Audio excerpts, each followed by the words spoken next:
How you feeling? I'm good. Nice, nice, nice. How's your day going? Great. Beautiful, beautiful. How's yours? Pretty good. Chilling, chilling. It's been a good day. It's been a real good day. Mm. Yeah. Um, I guess I want to start off by asking, tell me about the principle of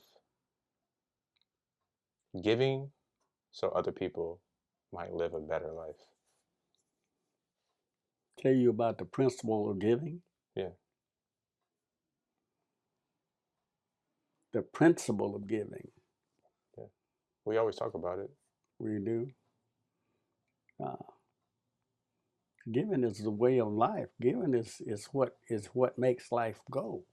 Hmm, If you weren't giving, there would be no reproduction. hmm. See, you give so that life would expand. What happens when you take it all in? It dissolves. To make something grow, you got to feed it. That's giving. Just a mere just a mere idea of feeding means to reproduce. It means to give. You think about how you make friends. You give, you be a friend. Yeah, yeah. If you don't give, nothing is produced. Even the principle of farming, they dig holes and put seeds in them. They take one seed and make a forest because you gave. You think that same principle is true about life? Hmm? You think that same principle is true about life? Yes. Hmm. What is love? Giving. What if love was receiving? There is no way. If okay, let me answer this in the right way. If Okay. love was receiving, there would be no way for love to Expand. exactly. See, receiving is giving is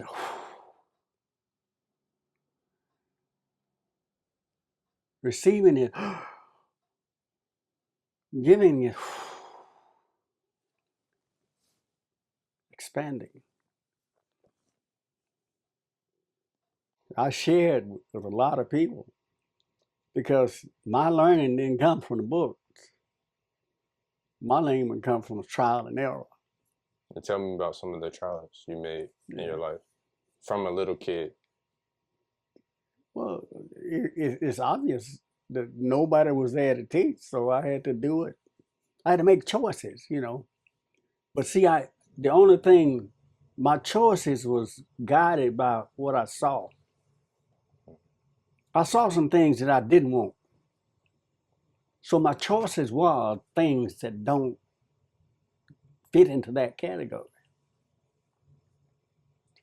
My father was an alcoholic, and I never wanted to be an alcoholic. So I didn't do what he did. He used to drink liquor all the time. So I learned how to pretend that I was drinking Because you didn't want to end up like him. because I didn't want to end up like him. So wait, why do you think you had that mindset at such a young age to realize that there was Because I things was around you? lonely. Hmm. Yeah, he wasn't there, and I knew he should have been there. He was there, but he wasn't. And I saw things that he was doing that I never wanted to do. Hmm. So I didn't pattern my life after him. Hmm. I knew there was some other kind of life. This is not the way. What he did wasn't the way. He worked at Sherman Concrete Pipe Company, making concrete pipes. I knew I would never want to spend life making pipes. Hmm. So he must have ended up there. Hmm. That's not something you plan to do. You take that as a source of survival. I never wanted to just survive. I wanted to succeed and was on the right track to do it. But then I saw some social things. I could have been a commercial artist. I could really draw. I learned to draw because I spent a lot of time by myself, Hmm. right? And, and I developed that talent, boy. I could reproduce anything I look at. And really, that's what the people who surrounded me saw. High school. See, my brother and I didn't come into the high school that we graduated from until we was in the 10th grade. So those people in that high school didn't know my brother and I, because we came from what's that? The school in Avondale, Hmm. because we lived in Stone Mountain, and we caught a bus from Stone Mountain, went through Tucker, and then ended up in the school in Avondale. Caught a bus and went all the way through Tucker and back down to a place called Bermuda Road. That was on the back side of the mountain in the woods. Tell me about Stone Mountain during that time, because this had to be what, during the 50s. No, yeah, it was during the 50s. Yeah, during the It had to be, 50s. because I graduated in '60. Tell me about Atlanta during that time, or just specifically Stone Mountain, because Stone Mountain is where the Ku Klux Klan. Yeah. Yeah, tell me about that. Well, we lived on the back side of the mountain, a place called Bermuda Road. My grandmother was the maid for the Brits, and they had a house on their property that was down in the woods. So we lived in this house that's down in the woods, in the pasture, really. And my grandmother worked for them. So we was friends of two little white boys, Buzzy and Hootie. And they went to one school and we went to the other one. But what happened was that me and my brother and I think we walked to school in the mornings, and then we rode back with them with their mother from downtown Stone Mountain back to Bermuda Road in the evening. So we formed a friendship and we hung out with old boys. But the Ku Klux Klan used to meet around at the rock quarry. If you on the back side of the mountain where the lake is and stuff like this, that wasn't there. That was where they blast those rocks and stuff. We call a rock quarry. Hmm. But down in those woods, they had a place that was opening that had a lake and stuff, a clearing. And down in those woods is where the Ku Klux Klan used to meet. And my brother and I and those two white boys used to hide in the woods and watch them do their demonstrations down in the woods. So we saw the Klan when they go through these worship services and light the fires at night and stuff like this. Because Stone Mountain is one of the places where the Grand Dragon, I think his name was Venomon, one of the Grand Dragons of Ku Klux Klan, lived at Stone Mountain During the same time you were during the there? same time. How do you was Atlanta like that? Like how would you? I mean, when you were in Stone Mountain, did you spend a lot of time in the city of Atlanta when you were young? No, I spent a lot of times in the woods. Because Stone Mountain was just the woods. Yeah. Out there where that lake, that was woods. We used to live, before we moved to the Brits place, we lived in those woods out there where that lake is now. Hmm. Because that was a stream running down through the woods. What lake are you talking about? Where There's the a- riverboat is. Oh. That's a man-made lake. Hmm. There was a stream running down in the woods. We used to play in it. We would play war games and stuff. But on the back side of the mountain, if you go by Rock Bridge Road on the back side of the mountain, they got a huge dam, and you can see it. They dam that water up, And all that water that was running down the woods, that little creek, the lake, it dammed it up and it backed all that stuff up in the woods. That's a man-made lake. Where the riverboat is, Yeah. it's man-made. Hmm.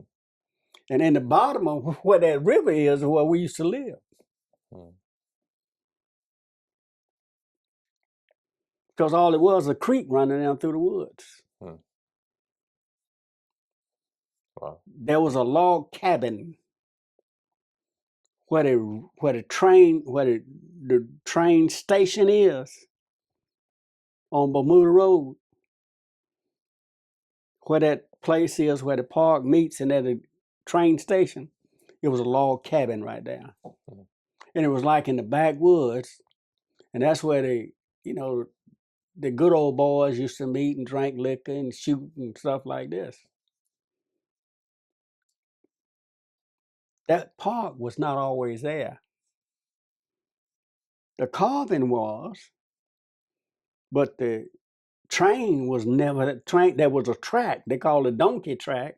It went around the mountain, but there was no trains. All of that stuff.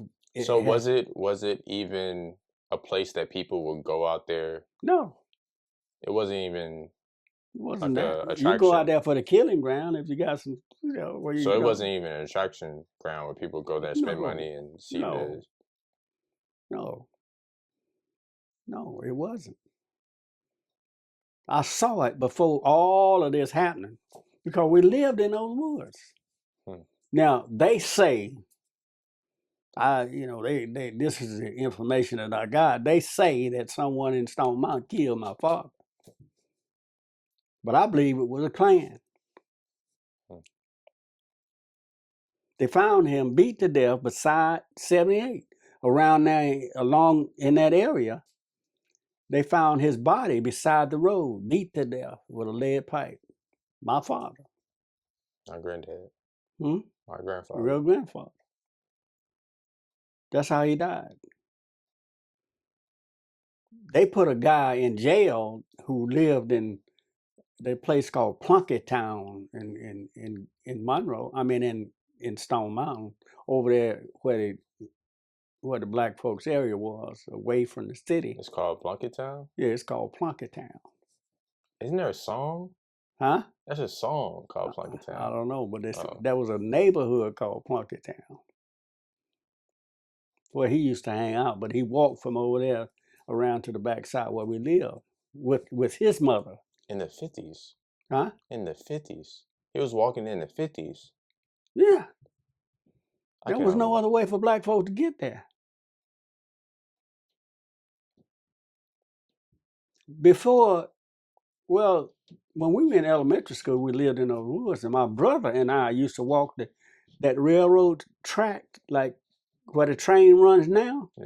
We walked from the back side of the mountain all the way around to the front side where our little school was down out in Plunkett Town. We did that every day. Me and my brother to get to elementary school. Two little black boys walking through the woods. Every day. Had no other way to do it. Doing it. Were you ever scared? I didn't know what to be scared of. Because it was just normal. It was normal life for me, We lived in the woods. I'm saying, were you ever scared of other races? Like, were you scared of the... I don't know. I just respected them. Because that was kind of like how you were brought up. They wasn't kind now. But they had rules and regulations that you obeyed or they kill you. Tell me about a scenario that you remember.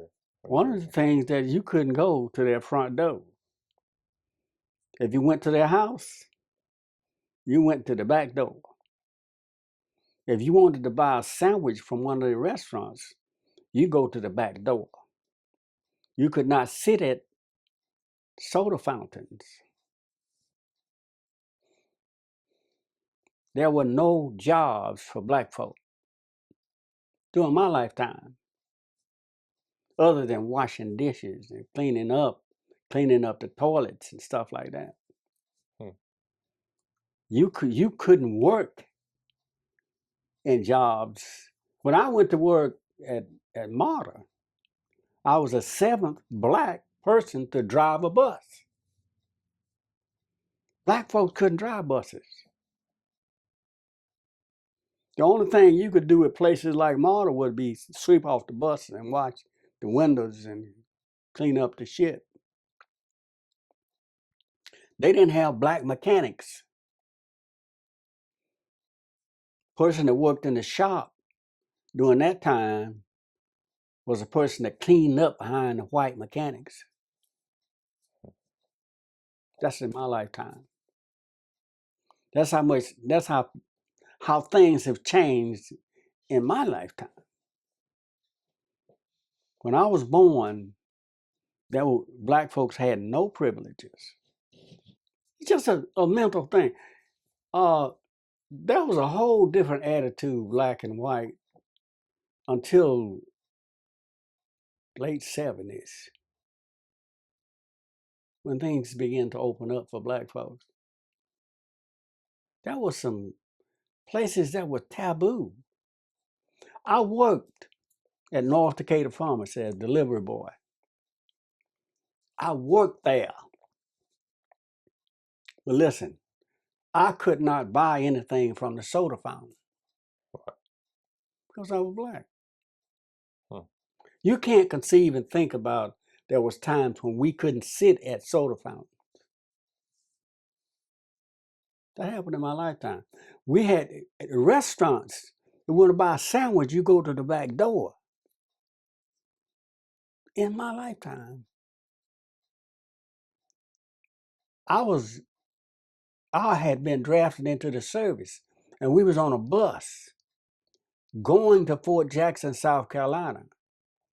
We stopped at a place to get some food, and those people would not serve us because we were black. And we were soldiers, potential soldiers. Wow. I guess when that happened, I kind of asked you a question similar previously. You said that it just felt normal. It did. Why? Because all my life it was, from a child, it was there. Is there anybody around you? Because you see this in movies, but I would love to know from your viewpoint, people that were like rebels, like people Yeah. that you know that were close to you, like, I'm not gonna take that. Like, No. no, Nobody said I'm going to take that. You know why? why? Because they'll Because kill the you. next day they'll be missing. But there were people during that time that definitely had the balls and the chops. Like, Yeah. They probably had one leg or one eye, but they done beat them to death. There were people yeah, the who, '50s a little different. I feel like you kind of see that in late '60s, but the '50s are different. I feel like the '50s. I mean, it was because I think '60s is when we had most of our sit-ins and yeah. soda fountains and stuff. The '50s weren't like that. The 50s, where you just, yes, sir. Yes, sir, boss. Or, yes, sir. Don't look them in the eye. You look them in the eye, they want to know what the hell you looking me in the eye for. Nigga. It was that attitude in my lifetime. Hmm. In Good Hope, Georgia. Tell me about growing up there. Going up where? Growing up in Good Hope, Georgia. Oh man, I was a little kid, but it was black folks were nothing. You were nothing compared to what you are today. You work for them. If you serving them, you serve them. You don't come in their front door. You say yes, sir, and no, ma'am. Old men was treated like little boys by little kids. In my lifetime. We lived on a farm, John Anthony's farm, down in Good Hope, Georgia, where my great granddaddy used to farm. And the guy that owned the farm owned the store too. The only store that was anywhere around where you bought all your food, your clothing, your groceries, and everything. And he owned the land that we sharecropped on. My father and my grandfather's fathers. He controlled everything. And they was doing it and bragging about it. You could go in a store. There was a time when you couldn't buy a Coca-Cola. You go in a store and ask for a Coca-Cola. They give you RC Cola and say, get out my store, nigga. Don't you dare come in here and ask for no Coca-Cola. Coca-Cola had the base in the formula was cocaine. Them little bitty Cokes, you couldn't buy them. People don't believe that, but I seen it. How did you see it? Well, I was a little kid, but I know I want a Coca-Cola and they wouldn't sell it to me.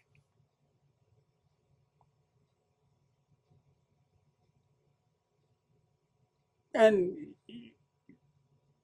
our folks will see people misusing you and tell you, don't you know that's a white man?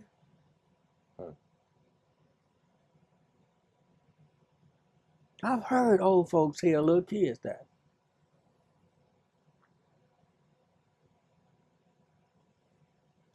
You remember Emmett Till, right? Or do you? What year was that? That was in the 60s. Dang, so you were like kind of around the same age as him. Yeah. He came down to visit his folks. This lady say he was looking at her or something. They killed him.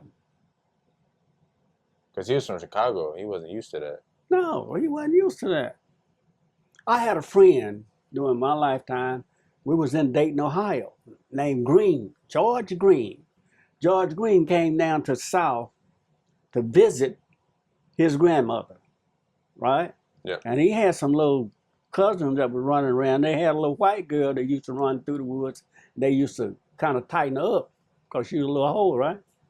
So these guys gonna flaunt their ability to get white folks. So they got the little white girl and took her out in the woods on the back of a truck.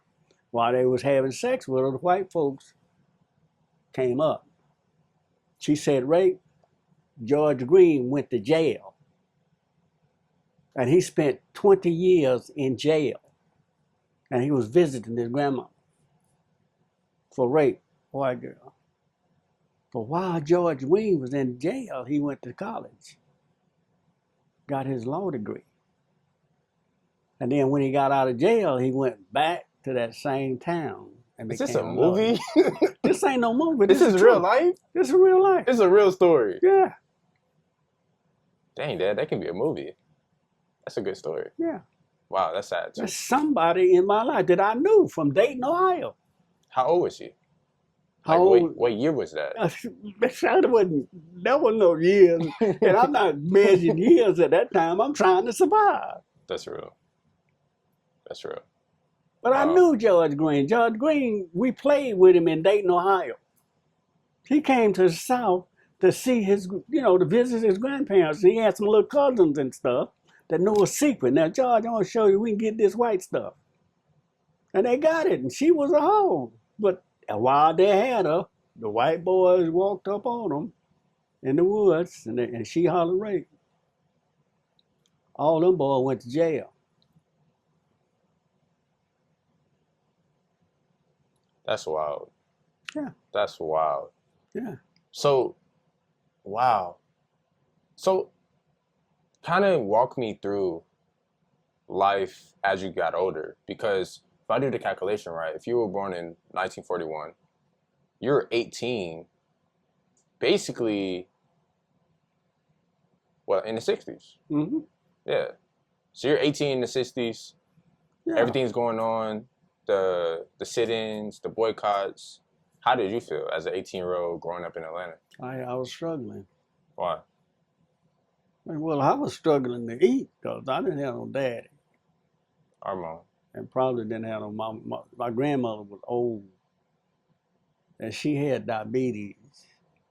But my grandmother, at the end of her life, she had diabetes so bad that she had a sore on her foot that she hit her ankle with a rocking chair, and that thing decayed. And she used to walk around with a, she on the doctor she had with Grady, right? And she wrapped that thing up that was, probably rotten and stuff. And she used to catch the bus and go clean up the white folks' house. She Wow. had to work with a rot foot. Should have been amputated. But she was trying to make a life with my brother and I, at that time I'm living, but you see it, but you should have felt bad, but you didn't know how to feel. But as I look back on it, it was miserable. But she gave herself so my brother and I would have a place to live. Had not been for her, I don't know where we'd have been. Hmm. But God stayed with her until we got old enough. And my brother graduated from high school and then married Joanne, and they started having babies. And what he did, he was working at Frigidaire, and then he was working at a drugstore. He was working at Frigidaire and then drugstore, taking care. And he started, I guess, 17, 18 years old. He started housekeeping because I think he got married at 18, Hmm. just out of high school. Joanne, Keith and Stanley's opponent's mother was in my class, the class behind JB. And she didn't finish high school. She married my brother, started having babies, and he was working. And they moved into the house with my grandmother, and then he started footing the bills and taking care of the kids. He became the chief, breadwinner, and my grandmother just faded on the way. She died. She finally died. Yeah, How old were you when she died? I must have been. I left and going to college, and then so she must have died when I was 23, something like that. Did it hurt you? I don't know. I don't know whether it hurt me or not. It was just something missing out of my life because it was time everybody died. I'm saying, did you miss her? Like, did you ever think like, wow, like she did a lot for me? Yeah and no. Why do you think no? Life was so hard to survive at that time. You had to stay alert and out there. Was there a lot of people around your age dying? I don't know at that time. Hmm. I don't know. All I know, tomorrow is another day that I got to live and maneuver. So why did you feel that way? Why did you feel so dangerous? So what? Why did you feel so dangerous? Like, why do you feel like tomorrow may not be? Because tomorrow may not be. Where did you get that mindset from, though? Like, Or did I get what? where did you get that mindset from? Was it your environment that It was the fostered that? environment. Okay.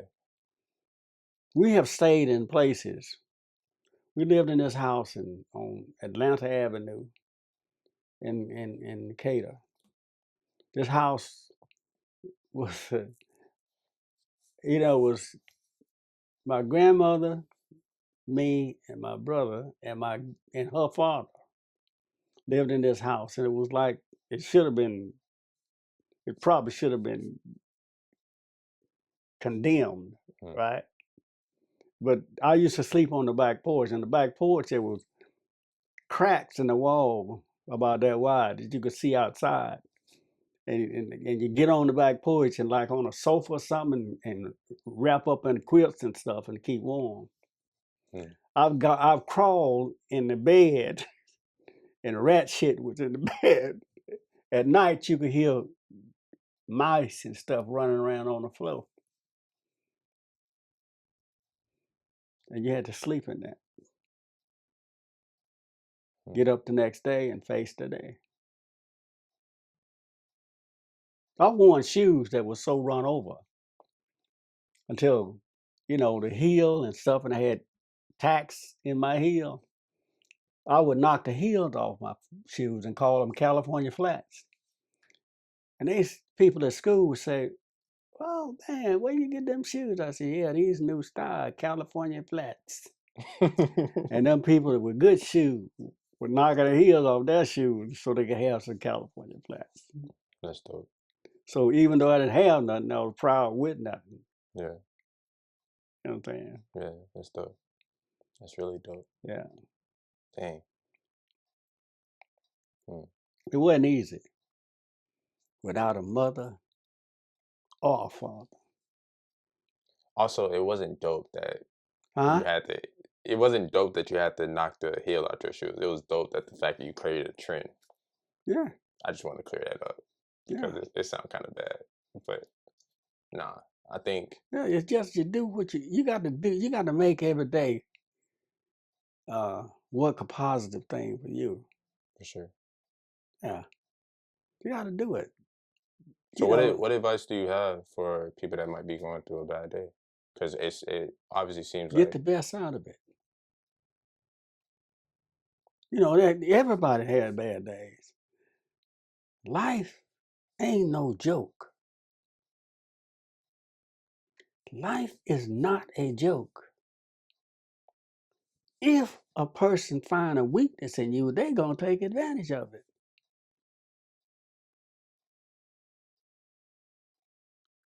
But sometimes, and this is what I learned after I started studying the word, is that sometimes weaknesses are not weaknesses. What are they? Sometimes weaknesses are strength. Why? Because what people call weak is sometimes strong. If you go to the extent of trying to make someone else better, people call you weak. But that's a trend of life. That's giving. But you have to be strong to give.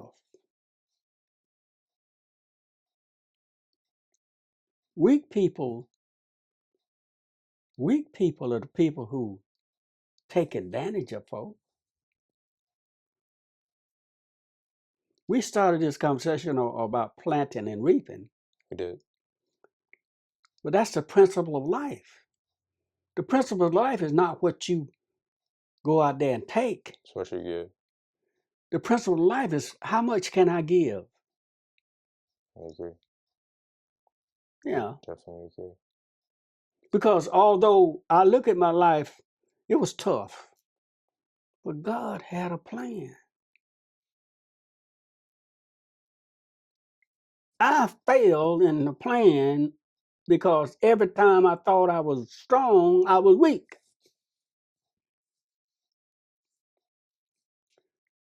I bought a house when I was 25. Where I failed is that I wanted to be recognized. So I sold the house because somebody else didn't want it. Worst move I ever made. You know where that house was? Kirkwood. In Kirkwood. I paid $17,500 for the house. My house note was $75 a month. When I was 25. That was hard money.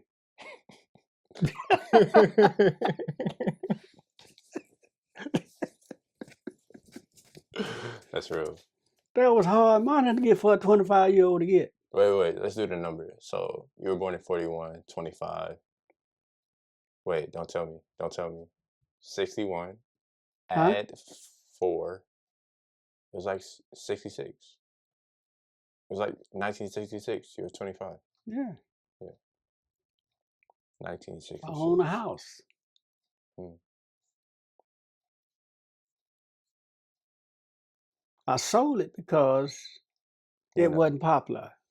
Yeah. But you know what I found out? I What? got a friend that lived down here on Enham Road that used to live down the street from me in Kirkwood. He lived down on Oakview Road and he had to pass my house going to work. And he said he idolized me. Hmm. A What co-worker. what does that teach you? Like what is that? What does that mean to you? That means that God had a plan, but I wasn't working the plan. Would you say that sometimes we get in our own way? Yeah, I was in my own way. If I had stayed married to Tracy's mama, I'd have been a millionaire today. I wouldn't be here. But You would have been here in a different. no, Dad, I wouldn't have been Okay, here. all I right, wouldn't have been here. all right, That's not how it works. all That's right. not how it works. Maybe not. You know. But hey, Yeah. at least you would have been a millionaire. Yeah. I would be in Yeah. somebody else's body. Yeah. So did I take the right plan? I think so. I gotta show you though. It So, looks like I gotta make it happen then. yeah. Yeah. Yeah. Yeah. What are some? Because it's gonna go dead soon. We got Mhm. 19%. But what are some? What are some things you think if I apply this on a consistent basis that making $1 million is not even the goal? Not what? I said, what are some things that you know if a human being applies this on a consistent basis, like looking over your life? What are some things that someone can apply on a consistent basis and they can live a good life, a life like that has meaning? Mhm. You know, I have to conclude this because of the situation. You live your life, and it's going to unfold because God got a plan. So you live your life to the best of your ability. You're going to have your ups and downs. You're going to make mistakes and stuff like this. But we concluded this, that if I hadn't have did what I did, then you wouldn't be here. So even though some things don't look so good and stuff like this, but it's all in the plan of things, right? Yeah. See, we got a plan, and I said, if I had a, it woulda, but how do I know? It is what it is. You heard that phrase? It is So, what it is. so wherever you are to now, make the best of it. You know what is very interesting about that is that when I look over life, even like looking at life right now, I think your mind will convince you sometimes to regret and also think about things that you can do in the future. And Mhm, it clouds your judgment in the present because you only think about the past and the mhm, future, mhm. but you can only get to the future through the Today. present. That's You right. can you really can't do anything about the past. All you can do is learn from it and move on. That's right. So I think the best way to live life is just be present. Just be present. Yeah, Just be present. I agree. Enjoy the minute. I appreciate this. Mhm. Till next time.